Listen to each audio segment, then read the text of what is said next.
দেখো এখানে, এটা কি দেখবা এখন? এখানে যেটা বলছে অবচয়ের হার নির্ণয় করো, তাই না? ফার্স্ট কোয়েশ্চেনে এখানে পুস্তক মূল্য দেওয়া আছে 3,20,000, আর মানে পুস্তক মূল্য মানে এটা অবচয় বাদ দেওয়ার পরে বর্তমান অবস্থা। ক্রয় মূল্য মানে এই মেশিনটি 4,00,000 টাকায় কেনা হয়েছিল। ক্লিয়ার? তাহলে এই যে বই মূল্য হলো, বই মূল্য বলতে অবচয় বাদ দেওয়ার পরে যে অবস্থা তাকে বলে পুস্তক মূল্য। ওকে, 3,20,000, তার মানে এতদিন অবচয় হয়েছে কত?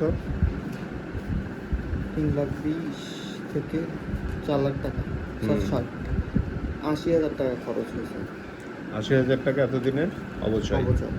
অবচয় হার নির্ণয়ের সূত্র হচ্ছে অবচয় ডিভাইডেড বাই সম্পদের ক্রয় মূল্য ইন্টু 100। স্যার এটা কি ক্রমহ্রাসমানের ক্ষেত্রে? ক্রমহ্রাসমানের ক্ষেত্রে এই পদ্ধতিতে অবচয়ের হার নির্ণয় করা হয়। অবচয় ডিভাইডেড বাই কি? অবচয় ডিভাইডেড বাই সম্পদের ক্রয় মূল্য ইন্টু 100। দিয়ে এভাবে অবচয়ের হার হয়ে গেল 20%। ক্লিয়ার?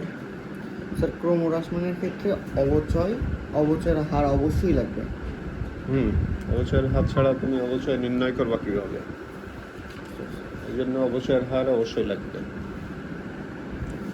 তারপরে সম্পদের বিক্রয়জনিত লাভ ক্ষতি নির্ণয় করতে হলে একটা জিনিস তুমি বিক্রি করে তোমার লাভ হয়েছে না ক্ষতি হয়েছে এটা নির্ণয় করতে গেলে ওই জিনিসটার বর্তমান মূল্য কত এটা জানা লাগবে না? যে একটা মোবাইল তুমি কিনছিলে 40,000-এ, এখন মনে করতেছো যে এটা ব্যবহার করেছো কিছুদিন, এটার দাম হয়ে গেছে 20,000। এই যে 20,000 বললা, এটা অবশ্যই বাদ দিয়ে এই 20,000 টাকার মোবাইল যদি এখন 15,000-এ বিক্রি করো তাহলে লাভ হবে না ক্ষতি হবে? ক্ষতি হবে। তেমন এখানেও এই মেশিনের বিক্রয়জনিত লাভ ক্ষতি নির্ণয় করতে গেলে তোমাকে যন্ত্রপাতির ক্রয় মূল্য ছিল 3,00,000, যন্ত্রপাতি 4,00,000, যে মেশিনটি বিক্রি করা হয় ওটার মূল্য কত?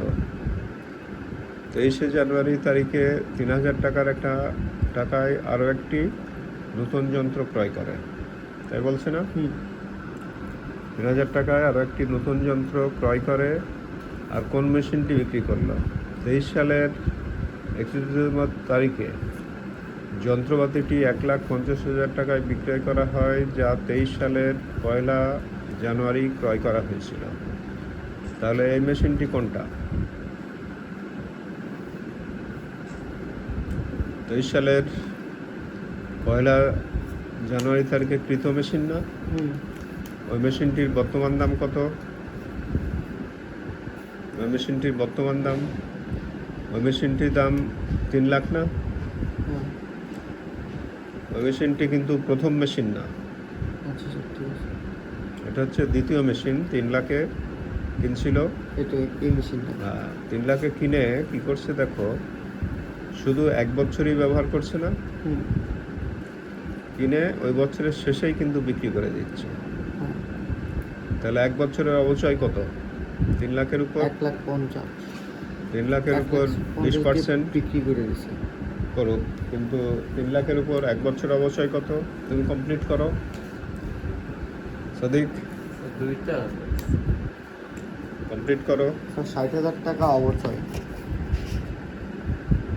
তো এটার মান কোথায়? এটা কারেক্ট করো,